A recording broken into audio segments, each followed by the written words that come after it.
Lo que para ti son 2.000 euros de nómina, lo que te llega a ti son casi 4.000 euros para la empresa. No puedes hacer que el turista vaya por delante del local, porque al final vives de la gente de aquí, de los donostiarras. Todos sabemos que es una ciudad de las ciudades más caras de España. Se te puede ir un 30% en materia prima, 40, 35, 40 en personal, 20% en 15% en alquiler. Pues yo creo que mucho pequeño comercio va a desaparecer. Muchas veces parece que tú tienes un bar lleno y dices, este se está forrando. Amigo, te invito un día a ver las cuentas. Hoy, en Donosti Conecta, hemos venido a visitar a Alain, encargado del bar Videluce. En esta entrevista nos contará la historia del negocio. También nos dará a conocer cómo es el sector de la hostelería por dentro y los retos a los que se enfrentan a diario. Bueno, Alain, muchas gracias lo primero por venir. Nada, encantado. Lo primero, como siempre, me gusta empezar que os presentéis un poco y así nos comentas un poco qué papel tienes en el Videluce. Vale. Bueno, mi nombre es Alain, tengo 24 años y a día de hoy trabajo en la operativa diaria y en la gestión del Videluce de Donosti, que son negocios familiares. Y bueno, yo empecé estudiando un doble grado en AD y Derecho en la Universidad de Deusto y ya desde una temprana edad siempre he tenido la inquietud de emprender y de dar pasos hacia montar pues, empresas y esas cosas, ¿no? Entonces, hace con 19, 18 años me metí en la empresa familiar y poco a poco pues he ido viendo todos los aspectos de la empresa hasta el día de hoy. ¿Y cómo así te dio por empezar en esto? ¿Cómo fueron tus inicios y poco a poco cómo has ido progresando? Bueno, pues yo creo que un poco te viene de herencia, ¿no? De que al final tú piensas que yo he nacido, no te voy a decir nacido detrás de la barra de un bar, pero mi aita montó su primer bar con 18 años, yo creo, más o menos. Y luego montaron el Videluce de Beasain y después montaron aquí el Videluce de Donosti. Ahora has comentado un poco lo de Beasain, Sí. has comentado que luego vinieron, ¿nos puedes contar un poco cómo ha ido? Sí, la historia es, en Beasain hay una plaza que se llama la Plaza Videluce y es una zona mítica, ¿no? Es un poco donde está todo el meollo del ambiente, tal, ahí, pues tú vas un sábado a Beasain y hay un ambientazo que flipas. O sea, una farra, más farra que en Donosti, para que te hagas la idea. Y la historia empezó ahí, era un bar que funcionaba muy bien, o sea, fue un bombazo porque al final el concepto que maneja a día de hoy el Videluce, pues ese rollo pues parisino, medio pub, irlandés, también, ¿no? Un poco una mezcla de todo eso, era un concepto diferente, o sea, no existía tanta madera en un bar, esa decoración con tantos detalles, porque tú te vas fijando en el bar hay un montón de cosas, cuadros, y no existía, y de ahí luego dieron el paso a Avenida Donosti y montaron el Videluce en la Plaza Guipúzcoa el primero. También funcionó muy bien, la entrada y el recibimiento por parte de la ciudad fue muy bueno, y la zona también es muy buena, tenías una terraza muy potente, entonces era un bar que llamó mucho la atención y ha funcionado muy bien. A raíz de eso luego se montó el Videluce de la calle Garibay, un año después o así, porque, bueno, lo que siempre me ha dicho mi padre, ¿no? Conoces la zona, sabes cómo funciona, ¿por qué voy a abrir en el antiguo si esta zona ya sé cómo funciona, conozco un poco a la gente, ¿no? Y si tengo uno que funciona bien, pues igual aprovecho y digo, bueno, pues si esté lleno puedo ir al otro, ¿no? Va un poco por ahí. ¿Y qué tipo de clientes soléis tener? ¿Es más un turismo en la ciudad o es más gente de empresas, gente de comercios cercanos y demás? Bueno, es una pregunta interesante, ¿no? Por cómo está hoy en día el tema de la hostelería y así en Donosti, sobre todo en relación con el turismo, de que parece que la hostelería en Donosti solo cuida al turista, ¿no? Un poco ese debate que se abre a día de hoy. Pues yo siempre tengo una misma respuesta para eso, que es, lo primero hay que saber cuidar a la gente de casa. Y en ese sentido siempre hemos estado muy agradecidos, porque si tú cuidas a la gente te cuida a ti. Y por eso, sabiendo en la zona en la que estás y sabiendo que tienes mucho entorno, pues tanto casas de familias como entorno de oficinas, tienes que saber que no puedes abusar de precios, no puedes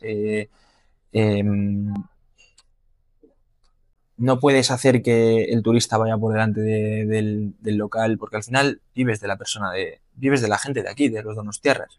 Y no te tienes que olvidar de que eres de Donosti, de que eres un emblema de la ciudad, que llevas más de 20 años aquí y que acuérdate que cuando empezaste estaba la gente de Donosti, ¿no? Y que bueno, que está bien que vengan turistas, porque es interesante para todos, para la ciudad, para el empleo, para las empresas, ¿no? Y nos hace una ciudad más rica, más enriquecedora y tal.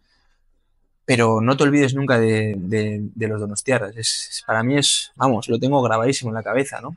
Luego sí que es verdad que el tipo de consumo nocturno ha cambiado mucho en la ciudad. Te diría que a partir de las 9 la ciudad se apaga un montón. Creo que en ese sentido sí que estamos un poco afrancesados, ¿no? O sea, cenamos muy pronto, no tenemos ese ocio entre semanas, sobre todo la gente se va a casa muy pronto, ¿no? ¿Por qué? Porque al día siguiente hay que trabajar y tal. Y los fines de semana, creo que el consumo a partir de las 11 y tal ha bajado un montón. Ya la gente no se queda a tomarse una copa o, ¿sabes? El consumo de alcohol por lo general ya ha bajado y lo que es tomarse copas y un gin tonic o una cerveza después de cenar ya no se lleva tanto como antes. Ha cambiado mucho. Y respecto al tema de turistas, pues bueno, sí que es verdad que Donosti ha cambiado mucho y antes era mucho más estacional. Antes en verano podías trabajar mucho y en invierno no trabajar nada con los turistas.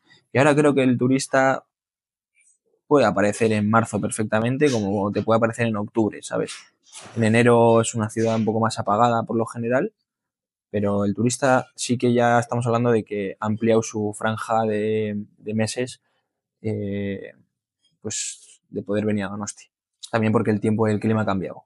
Ahora vamos a volver un poco a la parte de gestión del negocio. ¿Qué dirías tú que es lo más difícil de gestionar en el mundo de la hostelería? Bueno, a ver, hay varias cosas que son complicadas. Lo primero, el tema del personal. Trabajar con personas es muy enriquecedor. A mí me encanta tratar con la gente y tratar con la gente que trabaja con nosotros.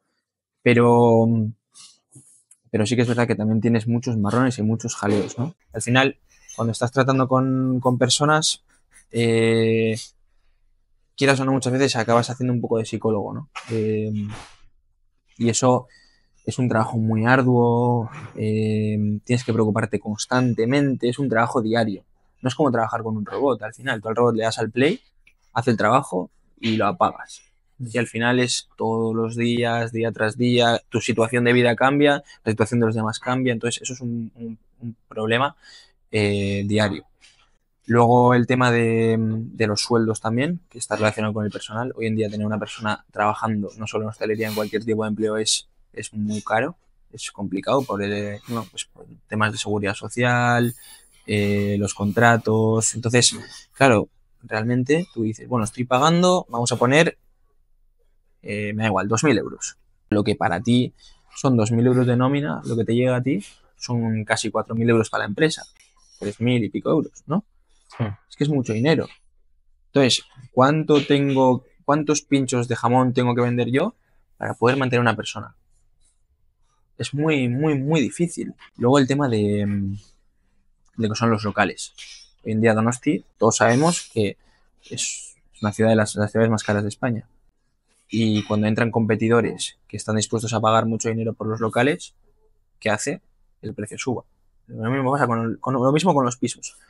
Pero claro, si tienes a McDonald's, a Telepizza, a Burger King, da igual, un montón de marcas, ¿no? Franquicias, KFC, que son pagadores fijos, porque esos pagan siempre, y además pagan bien. Inconscientemente, cuando hay mucha demanda y la oferta es muy limitada, porque al final son 4 calles la ciudad, el precio de los locales sube y muy rápido y mucho. Entonces, ¿cuánto tengo que vender? Otra vez, ¿cuántos pinchos de jamón? ¿Cuántos vinos tengo que vender yo para poder mantener esos precios? ¿No? Es que es complicado, es un tema complicado.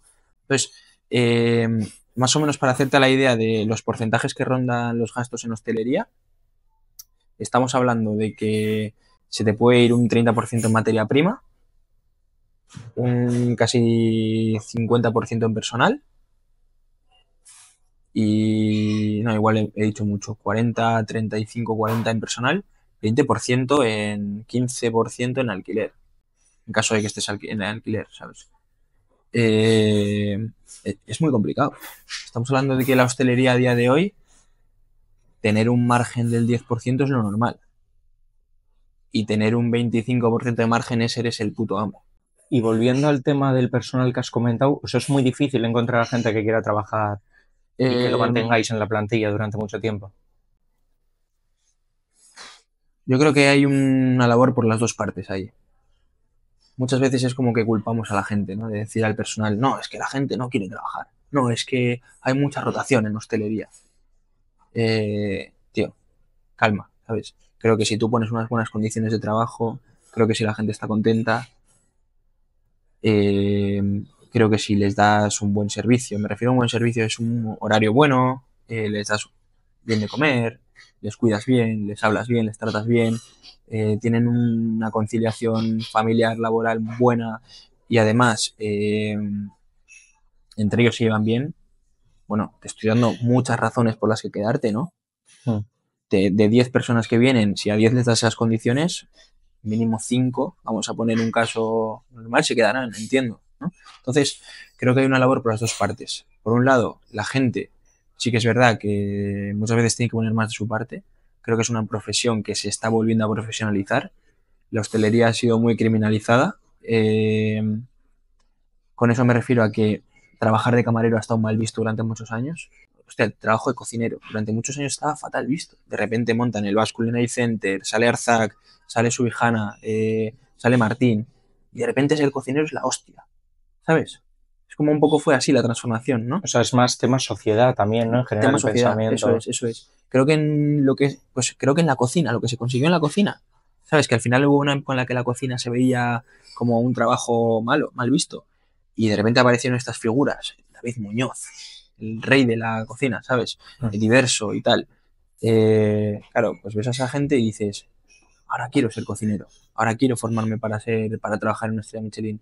Los hosteleros, las empresas, durante muchos años no han hecho bien las cosas, pues no han cuidado a las personas, horarios de trabajo complicados, sueldos malos, conciliación laboral horrible. Con la conciliación laboral lo que me refiero es que las personas al final tienen que disfrutar del trabajo y tienen que disfrutar del ocio, de sus familias sobre todo. Algo que se desestructuró se está volviendo a estructurar poco a poco y se está profesionalizando y cada vez se están pagando mejores sueldos. Las personas ya no hacen horarios corridos. Por ejemplo, si tú trabajas por la mañana, normalmente a la tarde tienes libre y si trabajas por la tarde, a la mañana tienes libre. 2 días libre a la semana. Nosotros los domingos tenemos libre todos. O sea, vosotros todos los domingos cerráis, ¿no? Sí. Vale. Este Garibay cierra los domingos, el otro no, ¿eh? Pero nosotros sí. Y luego yo creo que algo que hacemos muy bien es, y me han enseñado mis padres, es el siempre escuchar a los trabajadores, al grupo humano que trabaja contigo. Porque si tú tienes una relación cercana con ellos y un día te piden, oye, mira, que esta semana mi hija tiene un torneo importante de fútbol y quiero ir a ver el partido, por favor, porque se juega la final de no sé qué. Si tú tienes una relación cercana con ellos, te lo dicen directamente así y tú, en la medida de lo posible, vas a intentar hacer lo que puedas para que esa persona el domingo pueda ir a ver a su hija. ¿No? Sí. Porque ves que es importante que esa persona esté contenta. Porque sabes que al día siguiente va a venir contenta a trabajar. Y volviendo un poco al tema que has dicho antes de las franquicias, ¿cómo ves el pequeño comercio de aquí a unos años? Al final, estos grandes grupos, franquicias, cadenas, tienen dinero, recursos, marca, reconocimiento. Entonces, sí que es verdad que es complicado competir contra ellos. Compiten en costes y materia prima mucho más barata. No tienen problemas para pagar las rentas o los precios que se pagan en esta ciudad. Y entonces hace que el sector se vuelva mucho más competitivo. Y dices, ¿qué va a pasar con el pequeño comercio? Pues yo creo que mucho pequeño comercio va a desaparecer. O tienes muy bien controlado y gestionado tu equipo, lo que es tu estructura. Cuando hablamos de tener algo bien gestionado tengo los costes de materia prima muy controlados, los costes de personal muy controlados, las rentas me salen baratas o no pago renta y los locales son míos. O si no, ¿qué voy a hacer contra McDonald's? Es que es McDonald's, Ya. ¿sabes? Sí. Entonces, todo lo que es comercios que gestionados de manera unipersonal, que realmente está el dueño trabajando detrás de la barra, con 2 empleados más, es muy complicado competir contra un McDonald's, por muchos factores, ¿no? Pero sí que vamos a ver con el tiempo que muchos negocios de hostelería van a desaparecer, cada vez van a aparecer más grupos de restauración, se van a mantener negocios pequeños pero que estén muy bien gestionados y que tengan reconocimiento, ¿no? Que al final digas, bueno, yo voy a este sitio porque me gusta comer el pincho este en concreto y estaba fulanito de tal en la barra, ¿sabes? Pero esos comercios de barrio donde, donde hay una persona trabajando, ¿qué pasa si se pone enferma el dueño de la empresa? ¿Quién gestiona? Y ya es capaz esa empresa de poder pagar otros 3 4 sueldos para mantener la renta, para mantener al personal, para seguir pagando a los proveedores y no se gana tanto como se cree que se gana, ¿sabes? Porque muchas veces parece que tú tienes un bar lleno y dices, este se está forrando. Amigo, te invito un día a ver las cuentas. ¿Tú ahora mismo cuánto llevas trabajando aquí? Pues tengo 24, desde los... Realmente a los 17 ya trabajaba, pero trabajar de verdad, lo que para mí es meter horas, ¿no? Como se dice, desde los 18, 19. Vamos, que 5 años, 6 años trabajando. ¿Y qué te motiva a seguir viniendo y a seguir gestionando Sobre esto? todo mi inquietud por seguir aprendiendo. A mí me encanta, o sea, yo disfruto trabajando. Claro, yo pienso que empecé de cero, o sea, empecé fregando el bar a las noches, metiendo horas para aprender lo máximo posible y siendo, vamos a decir, el último mono, ¿sabes? Y escuchando a la gente que tiene mucha más experiencia que yo y aprender de ellos. Poco a poco vas aprendiendo, te vas dando cuenta de cosas que se pueden mejorar, de cosas que se pueden hacer mejor, de cómo vas aprendiendo a cómo tratar con el equipo y con el resto de trabajadores. Vas aprendiendo a ser jefe. Eso es un aprendizaje también, es un proceso, ¿no? Porque no es lo mismo el Elaine de 24 años que el Elaine de 19, ni será el mismo el Elaine de 30, ¿sabes? Entonces creo que todos esos años que llevo mamando, pues todo, ¿no? Aprendiendo, viendo, escuchando y tal, me han venido muy bien para ser la persona que soy a día de hoy. ¿Tú te ves trabajando toda la vida en esto?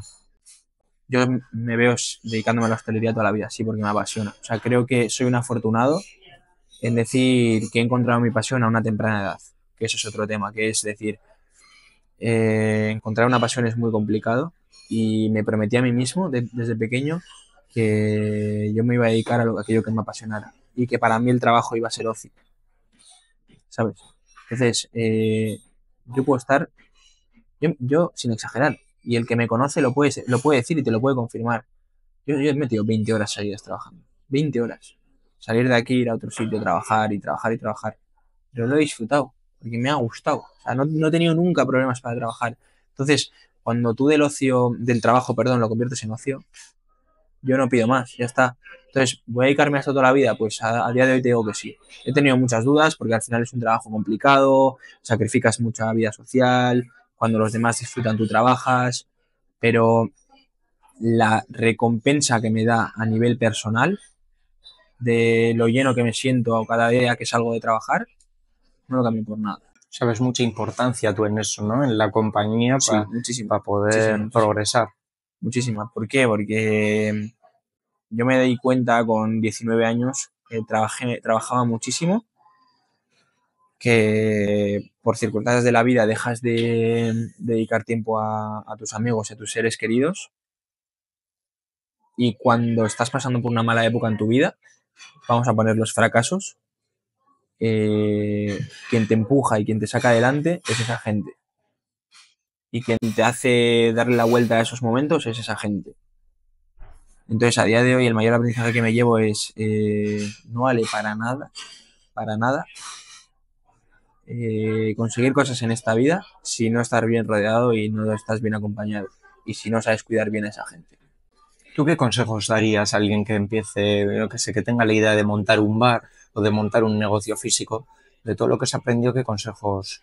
Lo primero, a cualquier tipo de negocio, que no te importe lo que piensen los demás, que tengas muy claro y seas muy consciente de que es un proceso muy, muy, muy complicado, que es muy duro, que emprender es lo más bonito que hay en el mundo para mí, en el mundo laboral, porque, oye, admiro a todos mis amigos que trabajan en empresas y tal, pero para mí, en lo personal, no hay nada como tener tu propio bebé diseñado por ti mismo, pero que no duden de ellos mismos, que sean conscientes del trabajo y del esfuerzo que hay que dedicar y que la recompensa al esfuerzo y al sacrificio no tiene palabras, simplemente es gratificación, emoción y, y que y eso y que de verdad lo hagan todo con pasión, que persigan sus sueños, que persigan todo aquello que quieren conseguir, pero siempre desde la pasión, desde la humildad y desde el trabajo. No es de perseguir dinero, ni perseguir fama, porque eso es muy cortoplacista.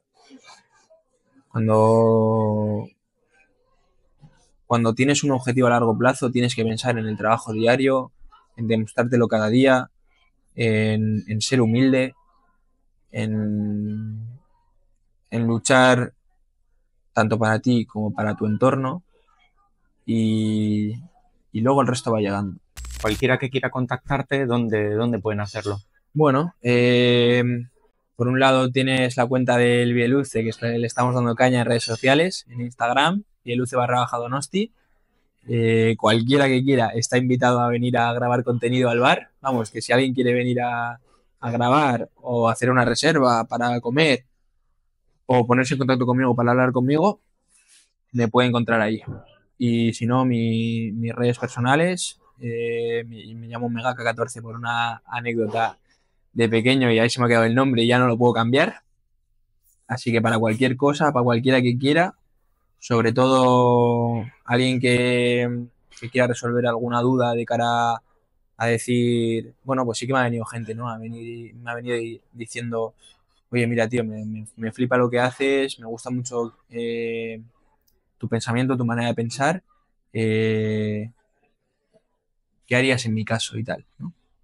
Bueno, yo en todo lo que pueda ayudar a cualquier persona, al igual que lo hicieron conmigo y lo hacen conmigo, yo siempre estoy abierto al resto. Así que nada, bien por la cuenta de la empresa o por mis redes personales. Te lo dije el día que hablamos por primera vez. Creo que conectar a personas con personas en una ciudad como Donosti es un trabajo brutal. Dar voz a gente que hace cosas muy guays merece la pena y sobre todo creo que estás dando valor a la gente de casa. Porque muchas veces cuando tú entras en Instagram o en YouTube, te pones a ver vídeos de gente que vive en Estados Unidos, en Londres y en Berlín. Y, y tiene mucho mérito que te sientes a hablar con emprendedores, con trabajadores, con gente que ha hecho cosas muy guays en la ciudad y des voz a esta gente y hagas ver a los demás que en esta ciudad también se hacen cosas muy chulas.